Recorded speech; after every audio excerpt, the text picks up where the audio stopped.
into Red Raider, Recon presented by Cantex. Roofing. I'm Annoyed. at This. co-host, This. studio, This. intro. Let's talk about Utah. Big 12 play is here, and the Red Raiders are set to dive into their biggest challenge yet. Texas Tech will kick off the conference schedule at Utah. It's the third meeting all time between the two schools, and the first time in Salt Lake City. The Red Raiders won both matchups in Lubbock in back-to-back years, with those games played in 1972 and 1973. The Utes are in their second year as a Big 12 member. In the offseason, they added key pieces through the transfer portal. One of those pieces was their starting quarterback. In his first 3 games as the Utes QB, Devon Dampier has been extremely efficient. He's thrown for 628 yards and 7 touchdowns, while completing 73% of his passes. He's added 198 plus another touchdown on the ground, but maybe the most important stat, no turnovers so far for Dampier. The unit protecting him just might be the biggest strength of Utah. Spencer Fano leads a highly experienced group that returned all 5 starters. It's an offensive line that just might have a couple of names called early in next year's NFL draft. If you flip the conversation, you'll see a similar perspective from Utah's end. The Red Raiders are also the best team Utah has faced by a long shot. Both teams went 3-0 in the non-con with little trouble from any of their opponents. The defensive units have been tremendous for both sides. The Red Raiders' first team still is yet to have a single point scored on them. For Utah, the highest total an opponent has scored was UCLA's 10 points in Week 1. Albeit against lower competition, it doesn't change the fact that statistically on Saturday, it's 2 of the conference's top offenses and defenses squaring off at Rice-Eccles. This weekend also features an undefeated TCU squad rounding out their non-conference slate against rival SMU. 2-0 BYU will be the third Big 12 school to play at a group of 6 member as they travel to East Carolina. There's also another battle of Big 12 contenders as Baylor hosts last year's champ Arizona State. Every conference game is important, but the matchups in Waco and Salt Lake City could be defining early games in the Big 12 race. Welcome Stop it. back into the episode. That was a great video intro there from Clint Scott's voice and Josh Foppel's producing skills. Clint, the non-con's over, and we will talk about it. We'll give our Big 12 Player of the Century Of the year. of the week. The winner, though, of this Utah game between Texas Tech and Utah, I believe has an inside track to Arlington in December. I think the game is important for Utah in that regard. I think it's much more important for Texas Tech. Utah trying to prove their relevance in the Big 12. Texas Tech is trying to prove their relevance in college football. People talk, Clint, about how Texas Tech hasn't won an outright conference championship since Dwight Eisenhower. Clint, people talk about how Texas Tech hasn't been ranked 17th since 2013. Clint, people will discuss, that Utah has 12 ranked-on-ranked matchups since the last time Texas Tech played one. Clint, people will talk about Bryce Eccles like it's Mecca of college football. People nationally respect Kyle Whittingham as a football coach, and they don't really know what Joey McGuire is. Historically, Utah, a better program than Texas Tech. They've got 4 conference championships in different conferences. They're trying to prove, again, their relevancy in the Big 12. But I think Texas Tech's history is being rewritten, Clint. I think Texas Tech is a brand new Texas Tech with all the oil money coming in. Well, I think you're in a stage as the sport is evolving. When things evolve, well, other things are allowed to evolve with the entire entity, right? And so since NIL and the transfer portal really just opened up, that was a brand new world in college football. And so, again, you're allowed to, I like the word rewrite history, but I also like just almost starting fresh for everybody, right? That was the whole idea. It was supposed to be in an even floor for competition. Well, just the starting point, right? at some point, schools are going to rise up. Some schools are going to fall behind. Some schools were going to be prepared for that. Some schools were going to embrace it. Some schools were just going to be naturally more equipped to do it. Now, I don't think from the start you were in the naturally equipped to do it. I think you made yourself equipped to do it, and you recognized the importance of the arms race with facilities. You recognize just the importance that you can't just recruit on tradition or the logo or the area. That's just not, that's just, yes, it can be a part of it if you're a historic program, but you can also say, I love the school and accept a pretty nice paycheck. Yeah. And you also have done a good job of saying, hey, these are our goals. And not just we want to win a Big 12 championship, but we want to be a relevant and are going to be a relevant program. And I think this week, I think it's a great point that, if you lose it, does it mean all of a sudden you've been set back? Everything you've accomplished so far from recruiting and all this stuff? No. But it does serve as to me, an announcement like this is the season if you win it. And it's not your only opportunity, but it is the next, and it might be the biggest. Yeah, because the way that I look at it, and we'll get into a little bit this when we get into some overreactions, I think this is firmly the best opponent.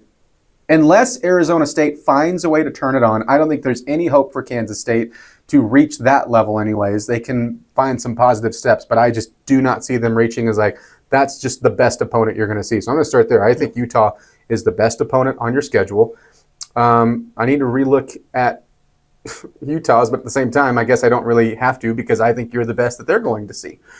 And that's the other side of it is for Utah, who's had a little bit of a very tiny bit of been there, done that. I think the biggest thing whenever you're looking at the national perspective, Kyle Whittingham is a great coach. I like the way that he coaches football, and I don't think he embodies the arrogance and annoyance of the fan base that they have over there. I think he's got a lot of qualities that I like in a football coach of how they're just tough and they are always going to be a gritty team. They always know who they are. And he's been that way for 2 decades. And I think it's impressive. Some people are like, oh, yeah, well, you started in the Mountain West. And then, all of the journey that they have been on from getting to the Pac-12 into the Big 12. I think it's arguably more impressive that he's found success through all of those jump ups and conference changes because it's not easy. It's not easy. But that being said, I think that the national eyes are 100% on this game. And it helps when you're big noon kickoff, right? Like you can say that as an argument when you've been selected as a prime time game like that. But even then, like you talk about scouts that are going to be in the house, there's going to be a lot there. Specifically looking at a matchup I'm excited to talk about between their offensive line and your defensive line, but then all of the other players that have draft profiles as well, because there are a lot of them in this game.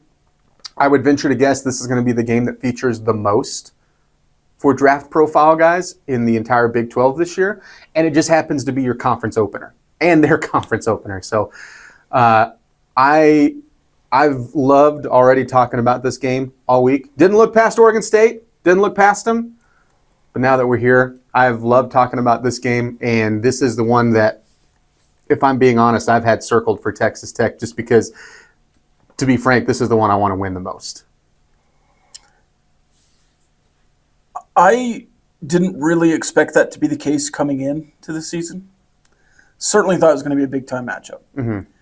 I had Utah 9-3, 10-2 coming into the year. I thought they were going to be good. But I thought Kansas State, Oklahoma State, just because of the history, Kansas State because I thought they were going to be good. Kansas at home, BYU at home. I thought all those were going to be big-time matchups. Certainly the return trip to Arizona State. I thought all those would be, along with Utah, your best selection of games of the season.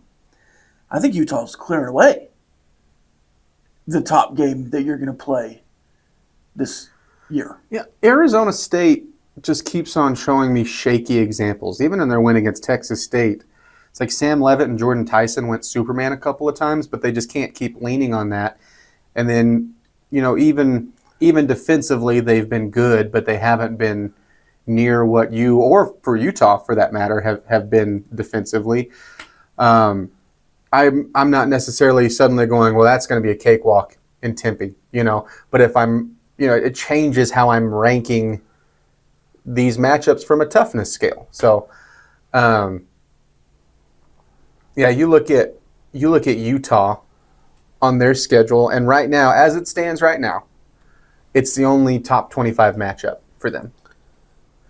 And so, the fact that we get this the first week of Big 12 play, I don't know. I think it's an outstanding chance to. I hope you blow them out, but to have a kind of Big 12 showcase early on in the season, I think there's some importance to that. Being able to do that whenever you're trying to show off your conference and things like that. I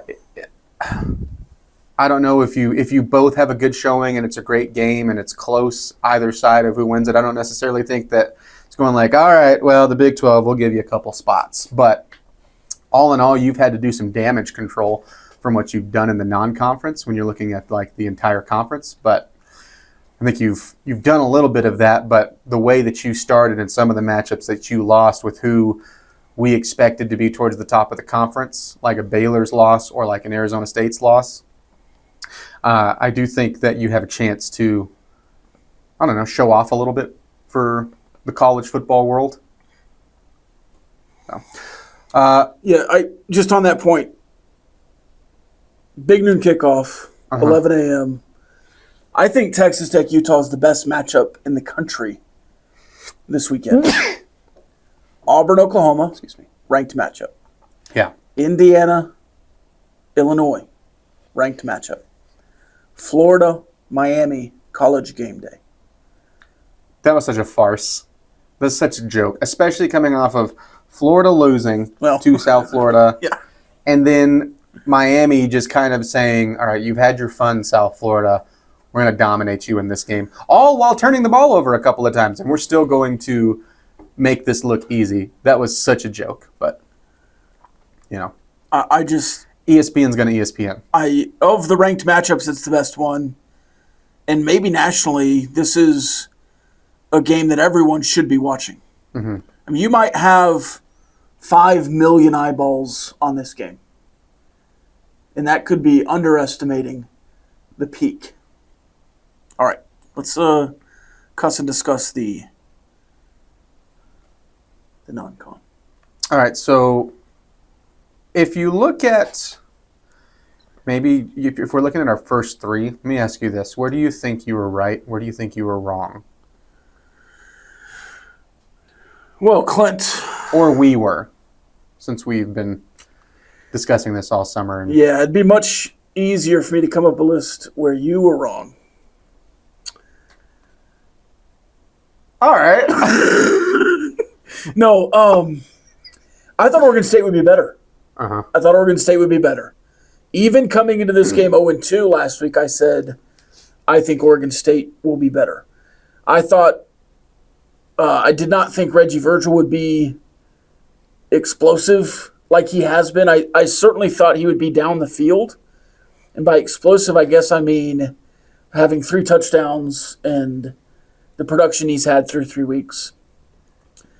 I knew that Mac Leftwich, we said it all offseason, that he wanted to get the ball down the field, that would be something they wanted to do. I'm surprised at the rate that Barron Morton has connected down the field. Mm-hmm. And then I thought you would be a little more consistent running the ball, but I think that's going to build. I think they've had the opportunity for 3 weeks to practice and game plan and execute passing and downfield attacks, and they had the opportunity to not pad Barron Morton's stats, but get him comfortable in this new offense. I don't know that the run game needed all those reps. I think the passing game needed more reps. So I'm interested to see what Mac Leftwich does next. I've also been really impressed with his play design over the last 2 weeks. It was page 1 against Pine Bluff. Mm-hmm. But the screen that scored Jacoby Williams was awesome. All the linemen downfield blocking, Howard Sampson, Jacob Ponton. But the fake the same screen left, fold Terrence Carter across tunnel screen style behind the lineman, and him getting to nearly a touchdown was picking up a big first down. way more impressive. Some offensive coaches just call a bunch of great plays. Great offensive coordinators call plays in the first quarter to set up plays in the third quarter. Mm-hmm. Kyle Shanahan. I'm not saying that Mac Leftwich is the next Kyle Shanahan, but I do think he has that mentality, and I'm very excited for Mac Leftwich. Well, sometimes you can have an offensive coordinator or play caller, whoever it is, that can design the heck out of a play and have the prettiest artwork in a book you've ever seen, but has no feel for the game and when to use them, or doesn't always have that feel. And so far, and I thought that this has been what's been good about his history too, so it's what's promising to me that it wasn't just against bad opponents, and you'll continue to see that as we've seen it at Texas State, and then I thought you saw it at Incarnate Word. And so I completely agree. We wrote down a lot of the same stuff, like is the simple thing of just how dominant you would look, but at the same time, just how bad Oregon State. Like you kicked the crap out of Oregon State, right? You wouldn't beat them, but then they also did some things that were just surprising. Their drop rate was so bad, and I don't know if that was just something I didn't pay attention to in the Cal game or the Fresno State game, but they just were offensively so much worse than I thought they would be. Yes. And again, was that you did enough to shake them up? Was that a 2.5 hour delay? I don't know if that even played a part of it or if they were just bad, but I was surprised there too. I also wrote down Reggie Virgil, and with it, it's not a complaint, but on the flip side, maybe Douglas hasn't been an afterthought by any means. He's made some plays. Just had the big 61-yard touchdown this last week, but maybe he just doesn't have the touches I thought he would. Yeah. Right now. Even the targets. Yeah. Yeah, and I don't think that that's something that's going to be the case the rest of the season. Like your percentages right now and how things have been divvied up, it's how it's going to be the entire season. But I just have been surprised through 3 games. And then the other one I wrote down is the running game, and I'm with you. I don't think it's where you want it to be yet. And I say that with having some pretty good stats still behind it. Oregon State was not as bad as people made it out to be in the run game. You didn't dominate as much through it. And I think you could play that game again in 3 weeks, and you might be able to. I certainly think you have the capability with your offensive line and with your running backs that you have to be maybe more consistently explosive with the run game too. I think that's the thing. It was a little bit better in short yardage situations. I thought Cam Dickey did what you needed him to do. But as the price of admission goes up this week, I'm not exactly sure that you're just like, all right, we're gonna completely change what we've done, and now we're going to run the ball for sure. This week, I don't know if that's the route to success with who you're playing with Utah, but that has been something that has surprised me. So I think we're pretty much on the same page of where we felt like we were right and where we were wrong. What stood out this weekend? Do you have a certain amount of things, maybe 3? Yeah, I got 3 thoughts. 3 thoughts. First thought. Terrence Carter is on pace by his first catch against Kansas, or first couple of catches against Kansas, to outproduce Mac Leftwich's tight ends in the history of him coaching tight ends. Isn't that crazy? Yeah, 3 seasons as the offensive play caller. At Incarnate Word, he had a tight end who had 1 catch for 5 yards. The next 2 were about 100 yards, 10 to 20 catches. Can I ask you something? Huh? If I told you, just tell me who you think the true feature guy is in the passing game, who would that be? I think it's Coy Aiken. Yeah. But I think Terrence Carter's second.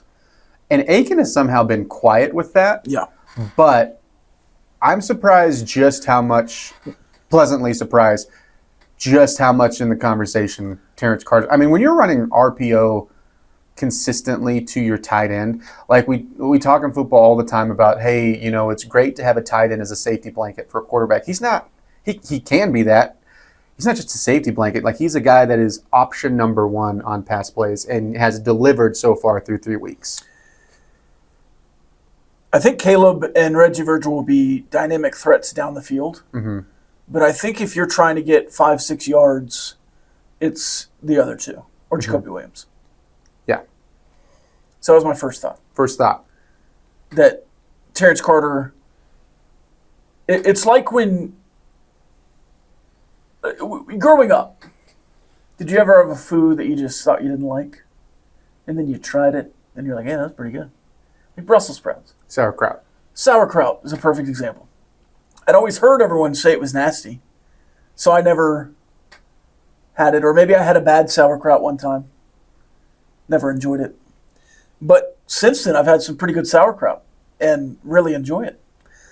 Well, Mac Leftwich had some bad sauerkraut for his first 3 seasons, and now he's getting some good sauerkraut, and he understands how damn good sauerkraut can be. So that's the tight end room. And I think John Carlos Miller as well.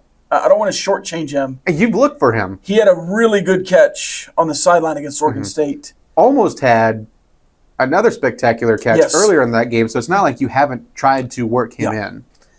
The tight ends, I think, will outproduce even last year's tight end production. Oh yeah, I'm with you. At this point, if it doesn't, I'll be like, well, what happened? Yeah. What changed? Maybe so. Second thought.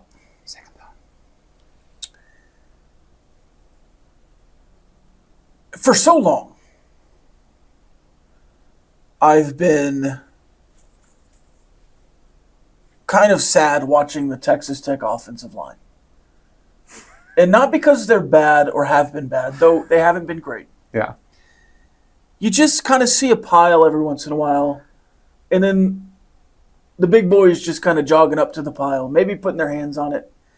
I mean, Taj Brooks, more than I can remember the offensive line pushing a pile, Taj Brooks was just pushing 4 guys by himself. Mm-hmm. On the escort to the end zone, Jacob Ponton and Howard Sampson both had hands on people, and Caleb Douglas was pushing a receiver or a corner 15 yards down the field. He was, if he didn't score, didn't run past him, he was about to run him all the way off the field. Being aggressive in the blocking world has been really fun to see. Terrence Carter is burying people. Mm-hmm. I've been impressed with his pass catching, his receptions. I've been more impressed with his blocking. It drew a penalty, but one of the best plays of the day, in my opinion, and I'm a sicko, cue the spit in your mouth video that I talked about in the offensive line. I think we have some nasty offensive linemen. Now, I'd like to see a little more consistency in short yardage situations to bow up. I'm trying to think of another proper way to say it that's a little nastier. Have some intestinal fortitude to go and push a guy 2 yards. But Howard Sampson going and cleaning off the pile at the end of a play, I, for one, don't want to see those personal fouls. No place in the game. Hell yeah, Howard Sampson. Third thought. Baron Morton is good at football. For 2 years, I've been fighting this battle through shoulder injuries of my man, Baron Morton. The dude can drop a biscuit in the basket from 40 yards out. The 2 touchdowns to Coy Aiken in the last 2 weeks have been absolute dots. He's shown some zip over the middle. He's thrown some zip down the field. The Caleb Douglas throw for a touchdown.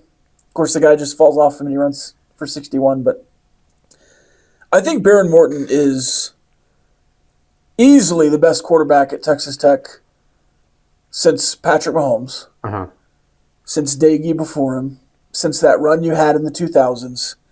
And I think he absolutely lives up to playing his way onto the Mount Rushmore of Texas Tech quarterbacks. He needs to have a little firmer footwork when he's backpedaling away from pressure. It ended in a pick this week.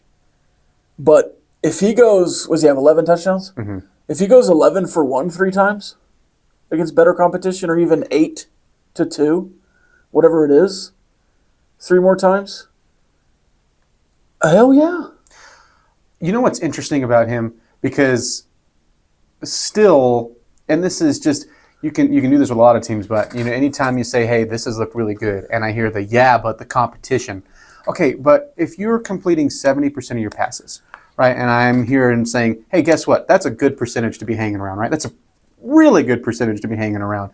And you go, yeah, but this guy has that, this guy has that, this guy has that. And then you go, okay, but look at the type of throws that they're doing to get to that percentage, right? Of his 81 attempts, how many have been 10 plus?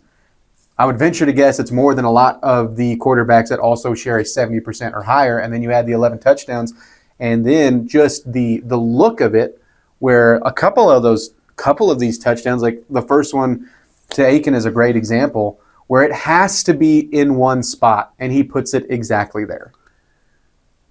Like, I think a throw that maybe not everybody liked the decision on, but I think was, to me, a good example of just like how accurate he was. And I think Caleb Douglas, from what I can tell, I think it's some miscommunication where I think he's thinking he's going to stop. But late in the first half, Howard Sampson is just cramped up. He's just taken a shot. It's 3rd and 12 or whatever it is.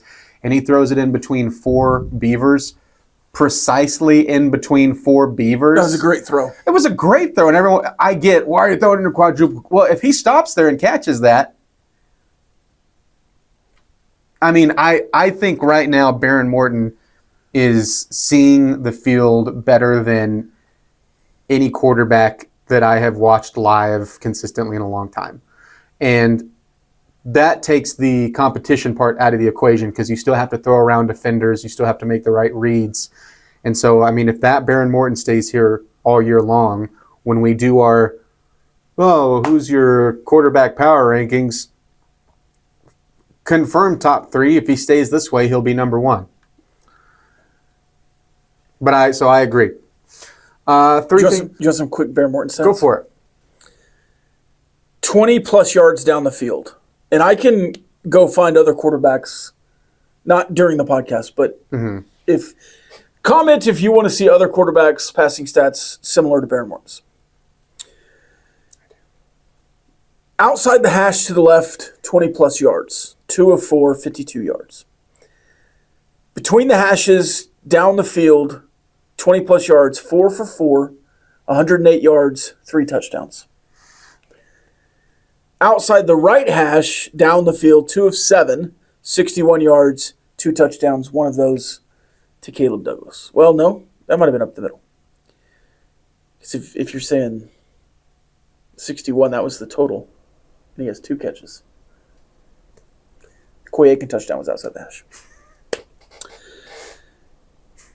In between 10 and 20, 5 of 7 left, 6 of 10 middle, 1 of 2 right. From 0 to 10, 5 of 7 left, 13 of 16 middle, 3 of 4 right. Behind line of scrimmage, he's perfect. 14, 16 of 16 for a touchdown and 130-ish yards. Mm-hmm. That's really good. I mean, yeah. Down the field. I like how you said that Baron Morton is good at football because it sounds a little elementary, but at the same time, there's been some elementary thoughts saying he's not a good quarterback. Yeah. Yeah, down the field, between the numbers, 4 for 4 with a perfect passer rating, 188 yards, 3 touchdowns. All right, you ready for 3 more thoughts? 3 more thoughts. First thought. First thought. It was, at times, I thought that was easily the sloppiest game you've played, and at times there was some sloppiness to it. Like, it wasn't perfect, it wasn't as crisp, but at the same time, you still made it look easy against Oregon State, and I think that should tell you just how talented this team is. And maybe more so in the running game. Again, I don't think it was perfect, and it's not where you want that to be. But there were some times where I just walked away going, that possession was unique. Yes, that ended up as a touchdown, but you also put yourself in a 3rd and long or something like that, right? That happened a couple of times. And then you still just found a way to be way more talented than them and just make plays. And I think that was really, really impressive. My second thought, and this is a growing thought from the past 3 weeks, John Curry is going to be an all-fan player when his career is all said and done. I mean, he has been in menace mode for 3 weeks. I also think the more like the coaches talk about him, the more we just naturally will watch an individual player. And he is just, his nose is always in the football. And he hasn't been beat yet. He'll be beat on something at some point. But as of now, he has just been, in my opinion, an incredibly fun defensive player to watch play football. And also, he's really good. And then number 3, I have a Big 12 thought for you. Big 12 thought. Houston's for real. I'm not going to say anything right now in the overreaction segment. I've got a Houston thought. Well, let's go there. Let's overreact. And when I say Houston's for real, not like Big 12 title or anything like that, but I mean, I think top half of the Big 12 right now, I think that's the way they're playing. What's your, yeah, go for it. Overreact. You're rolling right into it. This is my big one. Okay. I was going to save it, but I'll go first. Houston is better than Utah. Okay, it's a pretty big overreaction. That is a big one. That's a big one.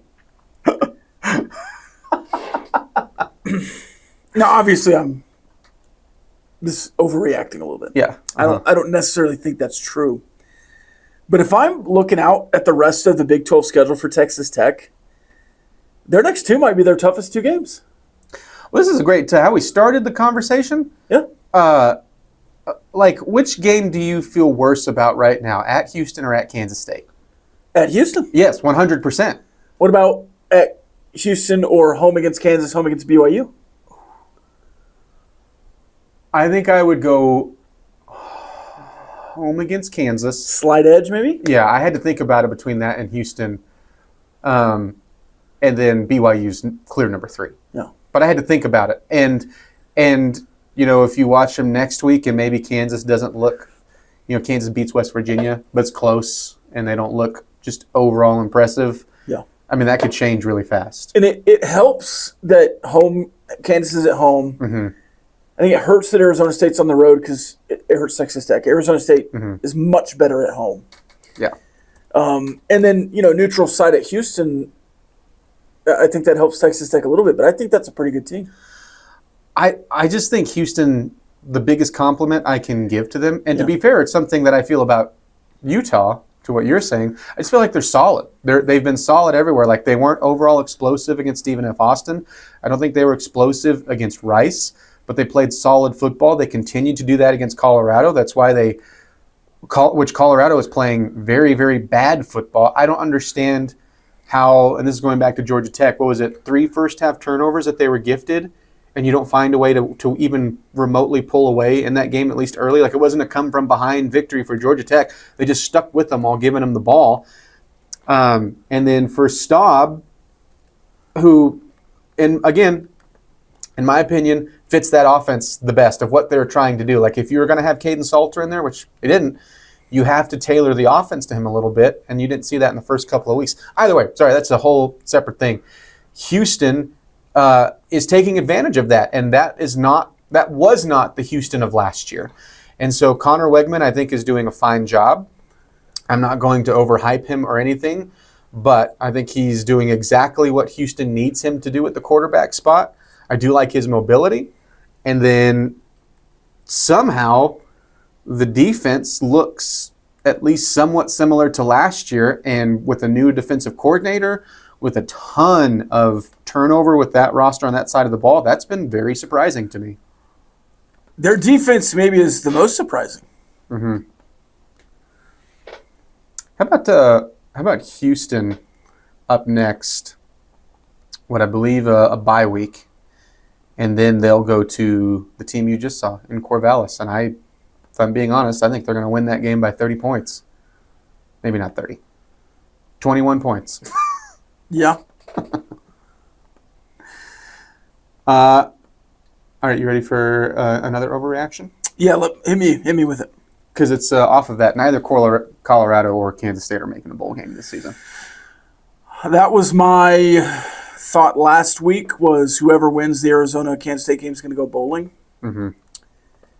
I stand by it. I agree with that overreaction. And at this point, I don't know that Kansas State's much of an overreaction. Yeah. I mean, at 1-3,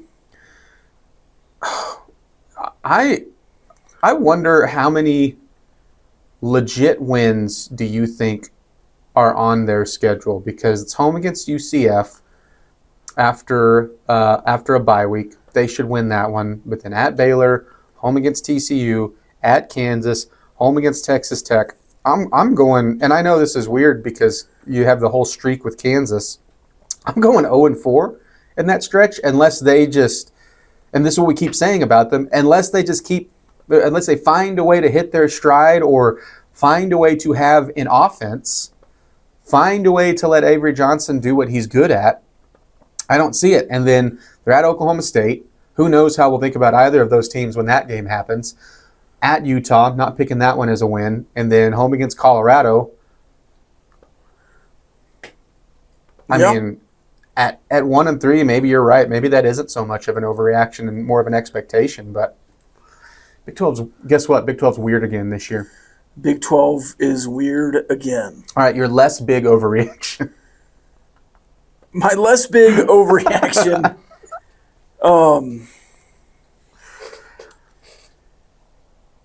I think this is more of I'm going to continue an overreaction or a bold prediction from early. Okay. Now, it's a little frustrating that Texas Tech's third and fourth string defenses have given up some points because it makes it tougher. Yeah. But I'm gonna say it in a way that avoids those points. So you haven't been scored on in 3 games. The starting defense for the rest of the way in Big 12 play will allow less than 17 points a game for the first time since the early 90s. Mm-hmm. I don't think that's crazy. I mean, something maybe if you went back to where we were right, where we were wrong. I mean, where we were right, and I think where everyone was right, is your defensive front is just nasty. I mean, David Bailey, Romello Height on the outside against Oregon State on, each of their sacks where they both didn't even really make contact. It was just one, Romello Height would have on his, and Malik Murphy trips before he gets there. But if he doesn't, and the tackle doesn't touch him. I mean, how many times have we seen that where it just feels like there isn't an offensive lineman against them and they're just running around the corner. Now, I'm not surprised still at the sack numbers because even Oregon State, I thought, tried to get the ball out quickly, and I think that's going to be a common theme, and it would be smart to, right? What do you do against good fronts? And this is where you also need to be solid on the back end, and so far you have. By the way, your bold prediction going into the week, speaking of which, you said Bryce Pollock would get his first interception. Technically, you're wrong. You didn't say first 2, but whatever.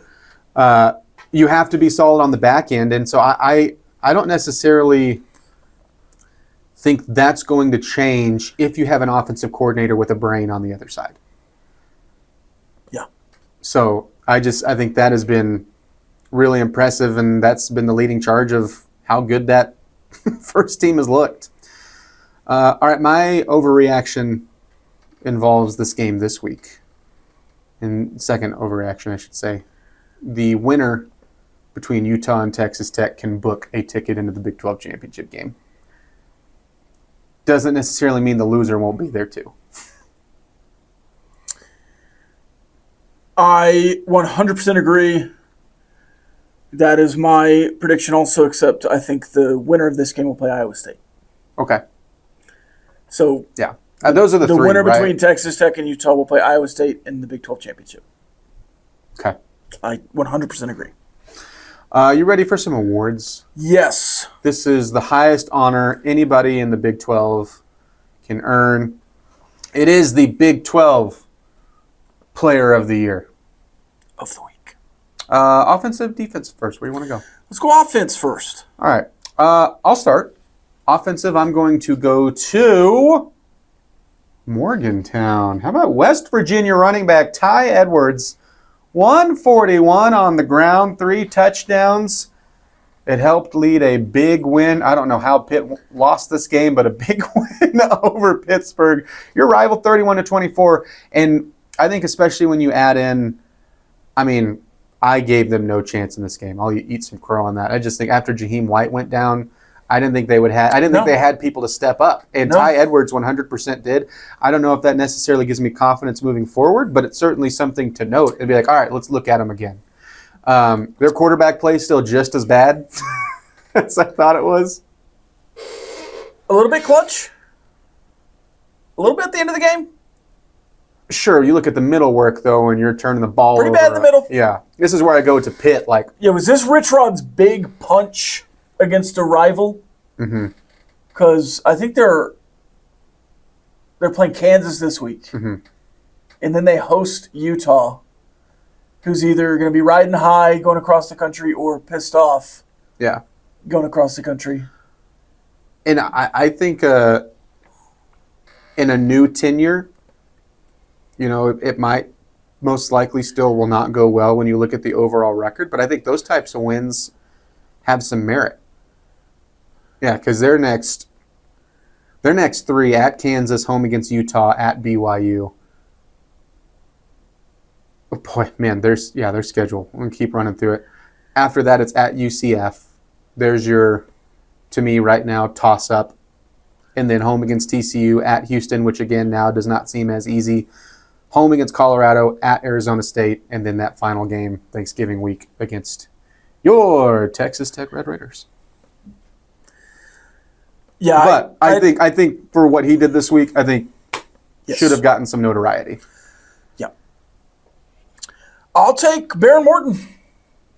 I didn't take Baron Morton because I do. We generally try to look across the Big 12. Yes. And say all you want about the level of opponent, because I think Robertson had a good game. I think Josh Hoover had a good game. But you set the total at what, 295, 300 yards passing? Yeah, I think I said it right. No, I said it at 325. 325, and I was like, oh, that's a crazy number. He blew past that in 3 quarters. I can't say enough good things about Baron Morton against Oregon State. Even with 2, I think, boneheaded plays, the interception and maybe 1 other. Mm-hmm. But again, you mentioned it. Even some of the incompletions were really good decisions and throws. And maybe a couple of them were bad decisions, but great throws. Sure. And if you can do that consistently, and even that throw to Caleb Douglas in quadruple coverage, it's not like it was interceptable. No. It was Caleb's hands, and only Caleb's hands, that could have gotten to that ball. So, unless, I guess it went past him, but it didn't. It hit him in the... Caleb got his hands on it. Yeah. So, Baron Morton, I think, was really, really, really good. No arguments over here. Again, I went Ty Edwards because I do. Just like I'm going to go somewhere else defensively because I know what's going to happen. And if Jacoby Williams had maybe 1 long run, it could have certainly been Jacoby Williams too. Yeah.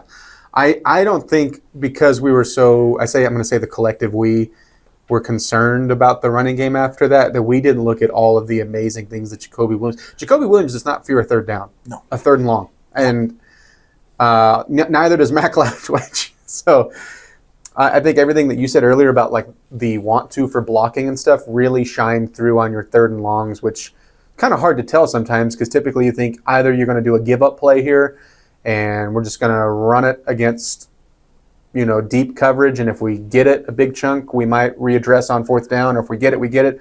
If we only get 2 yards, then here's a field goal, here's a punt. We're kind of committing to that. Or we're going to take a shot because that's the only thing that we can do in this situation. So, yeah, I'm with you. Defensively, I will go to Arizona. A guy that I do not think got enough credit this week. And yes, Kansas State's offense is bad. Part of the reason they looked bad was because of Genesis Smith. And went over Kansas State, led the Wildcats with 3 passes defended, led the Wildcats with 8 tackles, led in both categories. But he also had one of those games where he played way bigger than his stat line to me. And I think sometimes on the awards we do stat watching. And I get we can't watch it's hard to watch every single game and stuff like that with that. But still, I thought when you take into account how much that win meant to Arizona, too, to kind of really say, hey, Big 12, we're not really messing around here. We have taken a step. I thought he had a really, really good night. And I think in a lot of ways made life a living hell for Avery Johnson. Almost pulls down 2 interceptions. If he pulls down 1, I think he's the with Bryce Pollock. I think Pollock was gonna be there regardless. But I thought led the charge for a great night in Tucson for Arizona. Hey, who's yours? Let's see. Bryce Pollock. Yeah. 2 interceptions, and I thought he made a lot of plays outside of that. Yes. Was very, very good. And we've talked about the drops from Oregon State, of which there were many. And some of them were just bad, wide-open drops. Yeah. A few of them at the line of scrimmage. Uh-huh. But several of those drops were pressure and alligator arms because of the footsteps. Mm-hmm.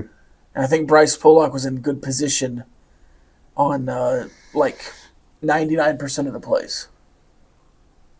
So Bryce Pollock, 2 interceptions, game-changing. I think for the Big 12, or if it's something just like us, the even more important weekly awards, if he was not involved for a Defensive Player of the Week, it's just incorrect. And his diving interception was, flat out incredible. Very good. Even Malik Murphy, when he turns, yes, he's looking like, I can't believe I just made a dumb decision. But also to me, he had the look on his face like, I can't believe that wound up as an interception and that he got over there as I softly toss it into a green area. This week, the Utes, as we've already talked about, obviously a very, very good Big 12 squad overall.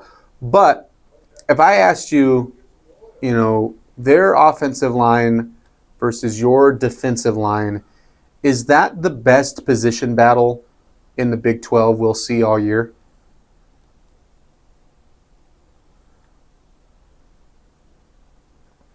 I'm trying to think through the rest of the Big 12. Is there some secondary versus some receiving core? Is there some linebacker unit versus a running game? I think trench-wise, Texas Tech has the best defensive line in the conference, at least the highest touted. Mm-hmm.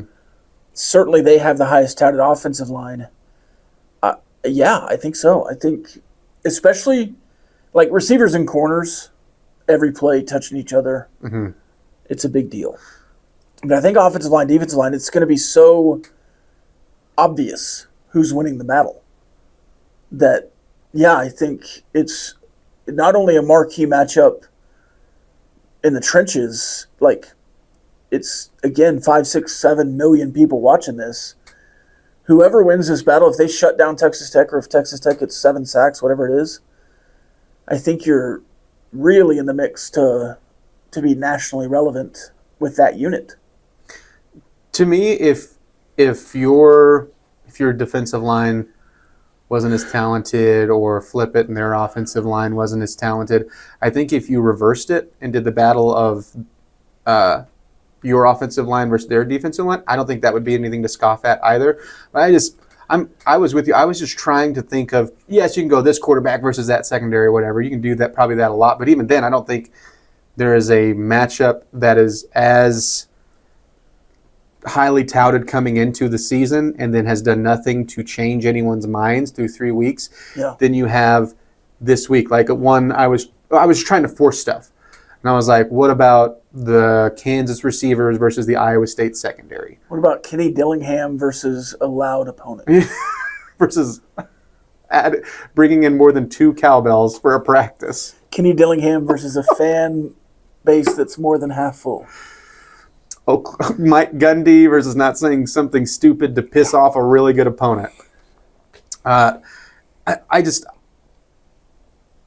maybe there will be something that'll by like week 8 that'll pop up. I just don't know how this isn't like the premier position specifically versus position group battle, and that's why again it's the biggest reason why you're going to see so many scouts at this game. I think Joey McGuire was already asked about that in his his media availability and said that was a number that they could find out, and I expect it to be a lot. But when you start with your defensive line, and that is a unit that, at least by PFF, for them, wasn't just expecting to be a top 25 or a top 15 or a top 5 unit.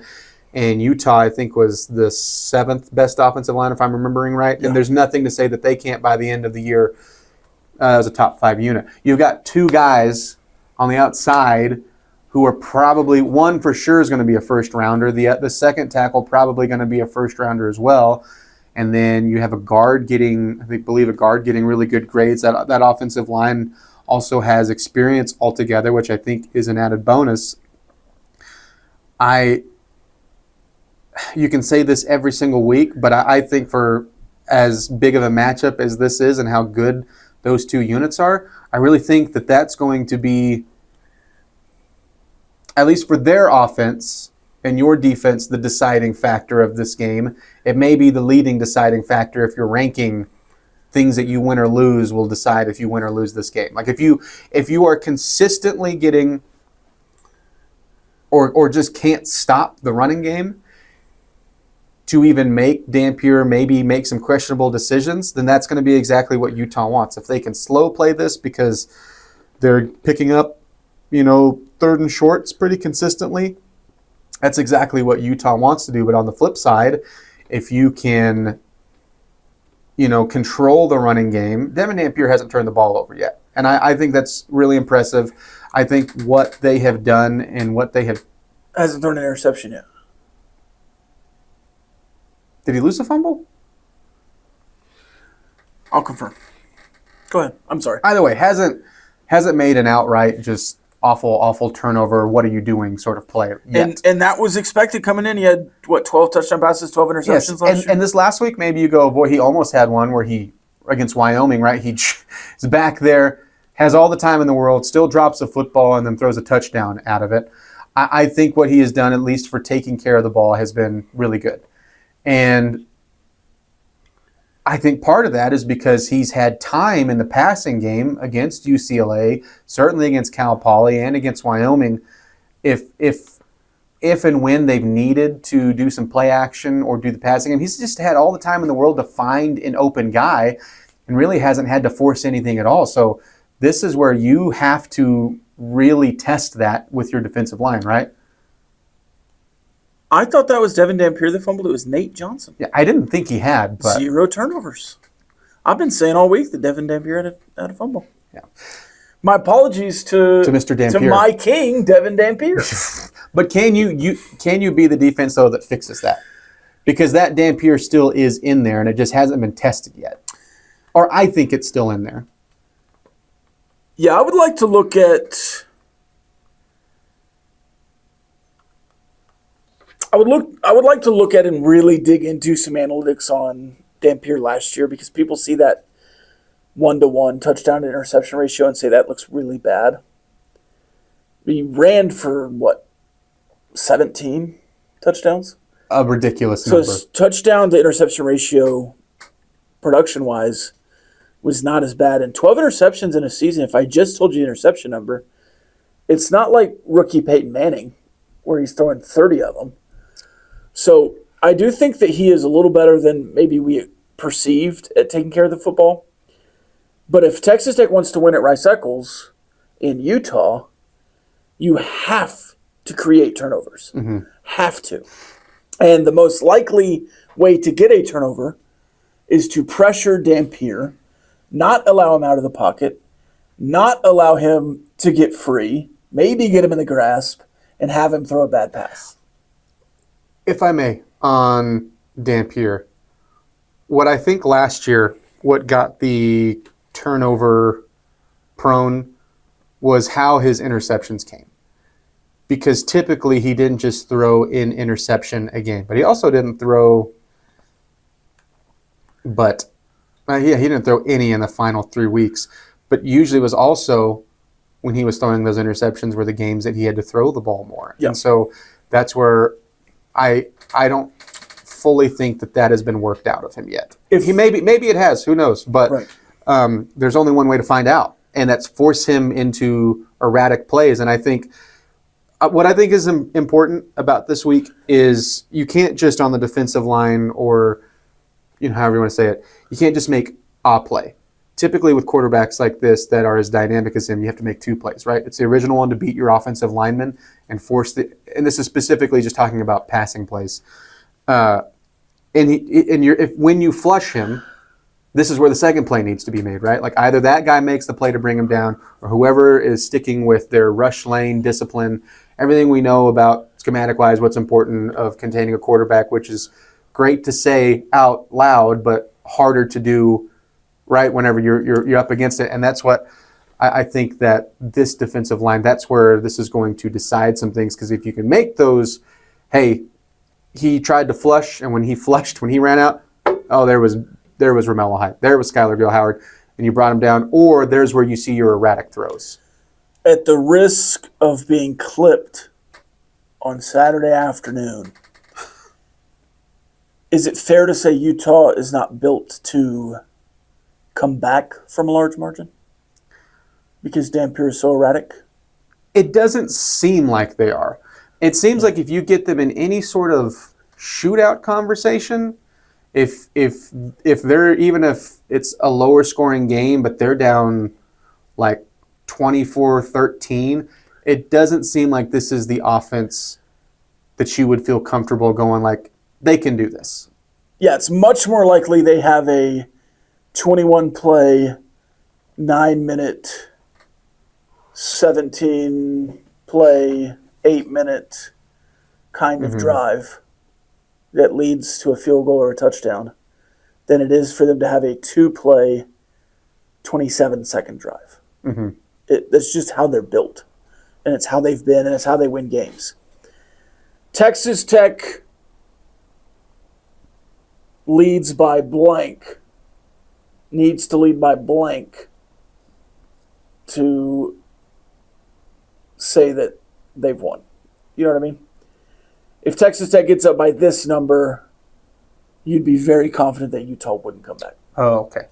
Well, can I say this before I answer this? Mm-hmm. Because in some ways it's like, oh, well, you don't think Texas Tech could win an ugly game against Utah? Oh, I think with your defense, you absolutely could. Yeah. Just the other side, which one would I feel better?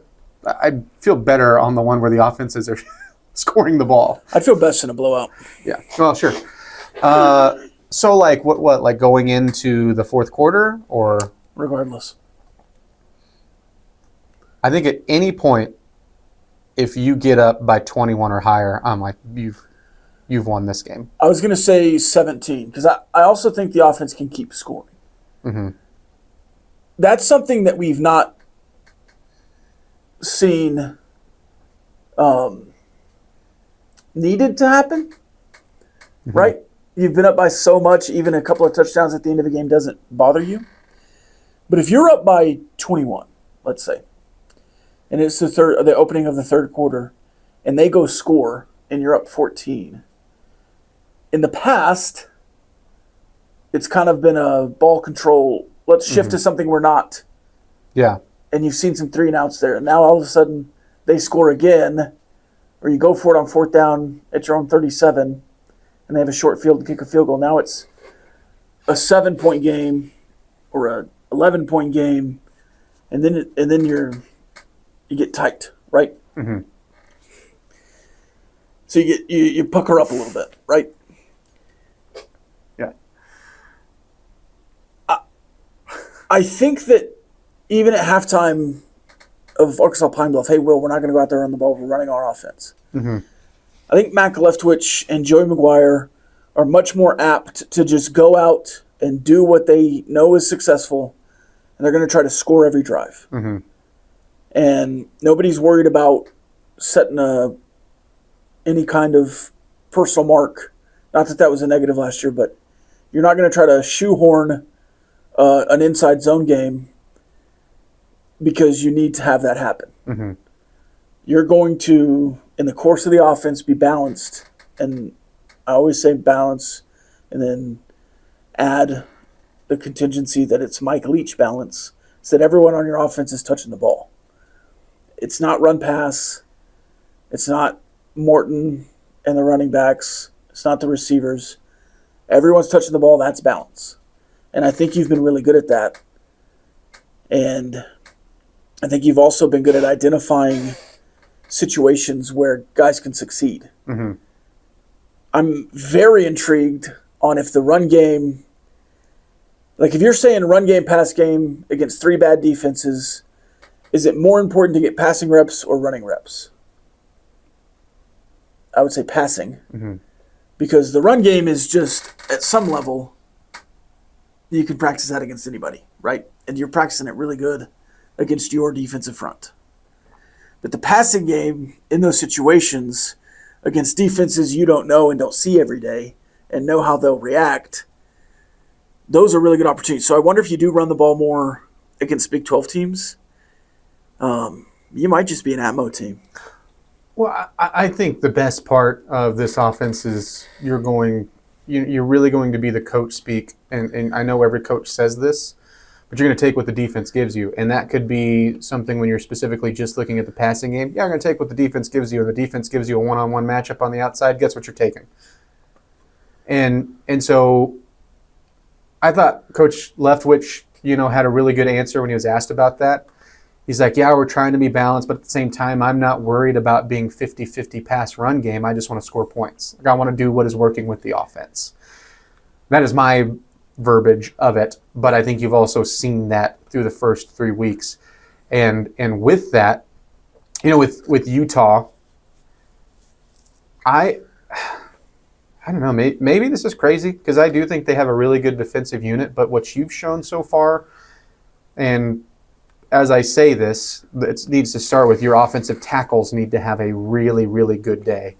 Because I think the strength of that defense is their edge rushers or their edge pressure and just how good they've already been with sacks and tackles for loss. They specifically need to have a good day. But if they can protect Baron Morton, I think you have a chance to have a really big day in the passing game. Now you look at their secondary, and they're not necessarily young, but they are inexperienced, and they just lost one of their more experienced players, Rabbit Evans. And so back there at safety, Tao Johnson's played a lot of really good football. I think he's a really good player. But I think you have a secondary there that's untested, and you might see another big day from Baron Morton in the passing game. But that's not going to happen if you don't block well. And this is as much as it's the measuring stick for their offensive line, even though they're already, same thing, measuring stick for your defensive line. Again, this is where I go, you can flip this. Because I think this is one of the best fronts you will see. Yeah, some quarterbacks are really good against the blitz and against pressure. Patrick Mahomes. Mm-hmm. That is something that Baron Morton struggles with. We talked about his deep accuracy. He's been really good down the field. He's perfect in the screen game so far. And I think he's placed the ball well on screen. Some quarterbacks can complete every screen pass, but he's led the guys into the right positions, the right angles. Mm-hmm. He has struggled against pressure. So I do think that that's something I am a little bit worried about. I don't think you'll score more than 40. Do you have a score prediction? Are you ready for that? I think this is the first time I've come into this without giving my score prediction anywhere yet. I am ready. I am with you. I'll let you give yours first, though. I've got it prepared here. Right before we came in, I gave my prediction to Jamie Lent. I think the offense and defense, what you're saying is all accurate. It's their offense versus your defense. Their offensive line is elite. Your defensive front is elite. It's the immovable object and the unstoppable force. And the Uncrustable sandwich. I might give the edge to Utah because they're at home. But I just think this defense is really good. So I think Utah will score, but I'm going to have them at 17. Then you flip it, and I think Texas Tech's offense is really good. And I think defensively Utah is really good. Not as elite as their offensive line, not as elite. I think the defense might be better than the offense right now for Texas Tech. But I think matchup-wise, Texas Tech can score on Utah. So I'll say 24-17. Texas Tech gets the big win. We are thinking a lot of the same things. I do think this game's going to be closer, though. And not necessarily that I want to see it be closer, but I think if you win a one-possession ball game, that would feel really good. It would feel just in a way that you were able to go to a tough environment and in a game where you saw some, I don't know, not controversy. Mine was one possession. What did you say? 24-17. You said 24-17. My bad. I was thinking my score. I was thinking you said my score.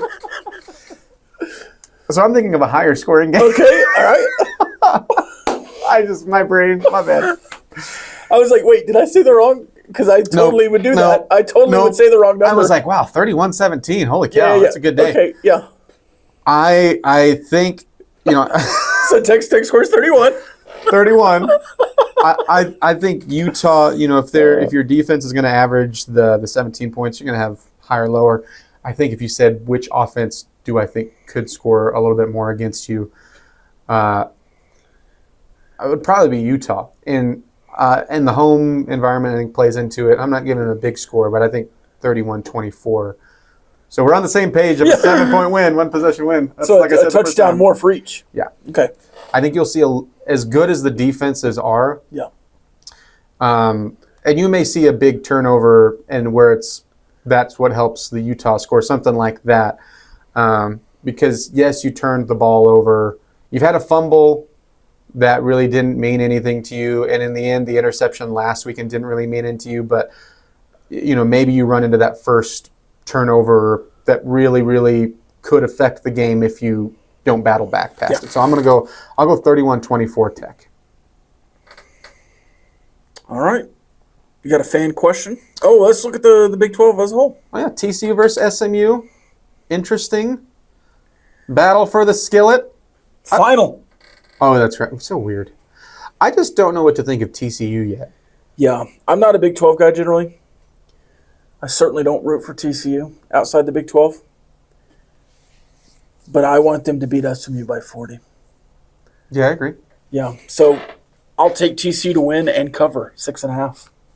I'll take TCU to win too, just because I have no faith in SMU right now. Yeah. I don't know how explosive TCU is going to be come conference play, but I think the offense is good enough and the defense is good enough to beat SMU. I've got a Baylor overreaction, but I'm saving it and letting it simmer. But I'm prepared to give it next week.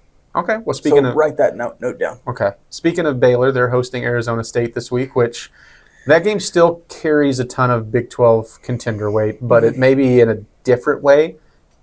I guess is how I would say that than I thought it would coming into the season.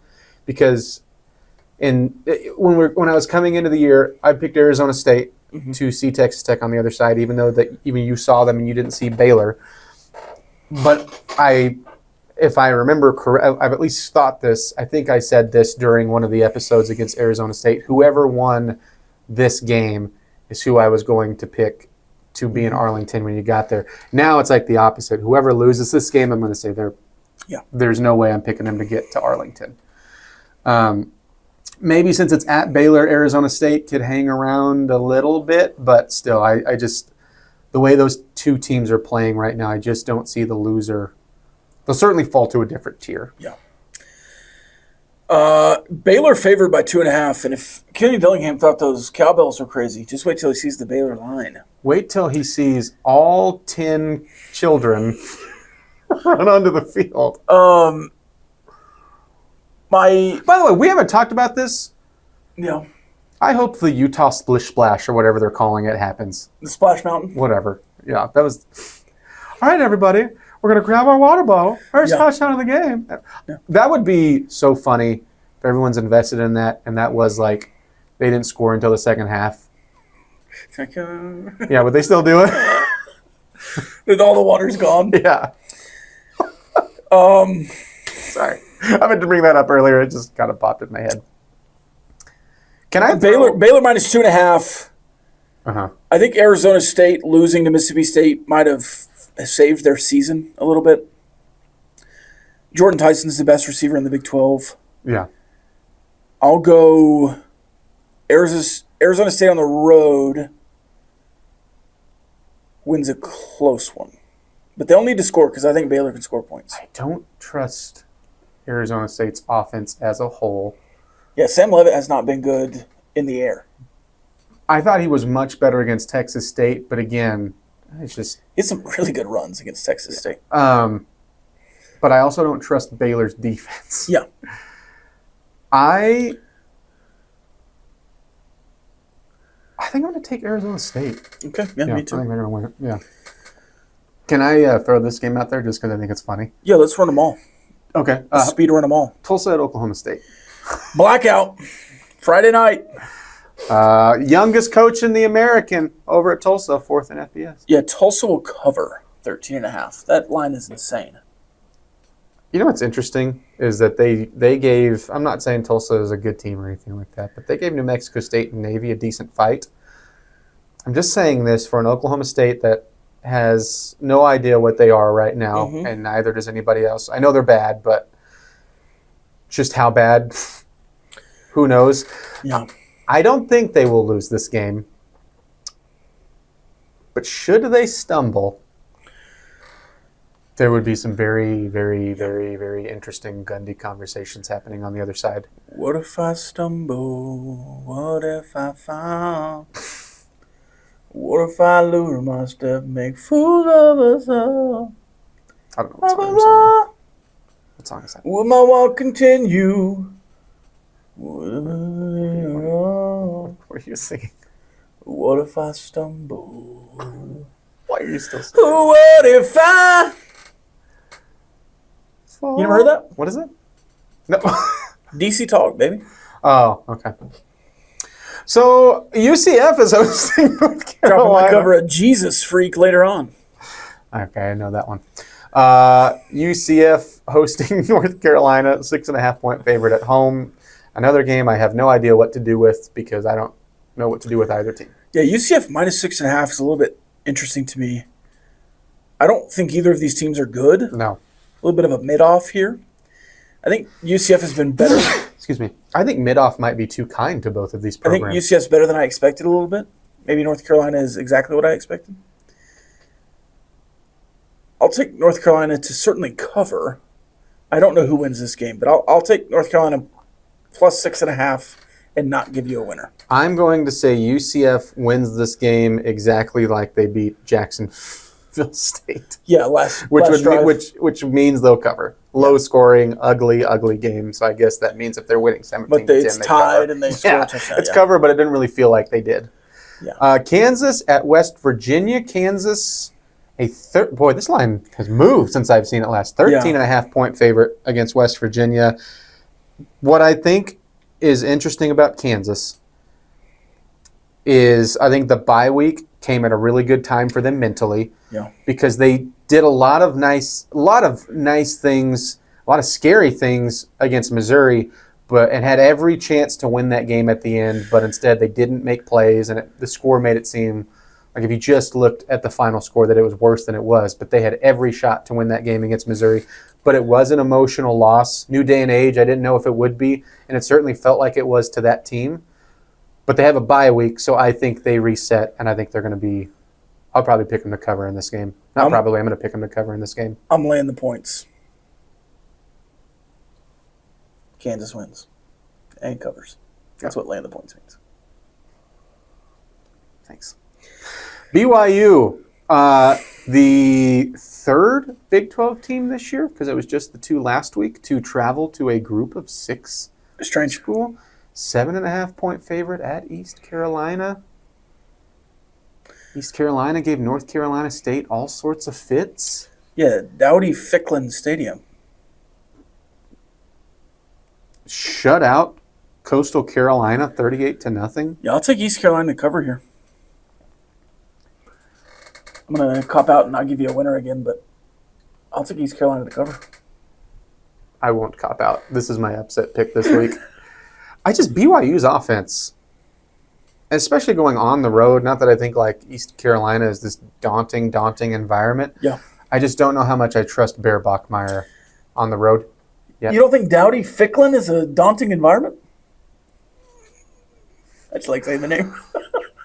Well, let me say it wrong so it gets clipped everywhere. They call it Rowdy Ficklin, man. You know, I was supposed to be scared of Downey Ficklin or whatever. All right. Easy. Dowley Picklin or whatever. Yeah, there you All go. right. I was thinking of the laundry. Wyoming is I just thought Ficklin was a dangerous word to try to mix up. Founding. Start switching some vowels in there, and you switch consonants, you're in trouble. You switch vowels, you're in trouble. Just on your side there. Thank you. BYU could shut me up very fast, but I just the offensive. Now the defense has been legit, but the offensive showing they did against Stanford, I was like, ooh, okay. And then Wyoming's at Colorado. Colorado 13.5 point favorite. I think Snug cover. Yeah, I think Wyoming covers. Oh, I was going the other way. Yeah, I'll say Wyoming covers, but Colorado wins it. Now, this game's after Utah, Texas Tech, so we're not going to learn anything. Mm-hmm. But we'll probably learn something about Colorado. Yeah. All right, let's go to the fan question of the week. You can always submit a fan question of the week on the YouTube link, on my Twitter, on his Twitter, Double T973's Twitter. Make sure to mention Red Raider Recon in it.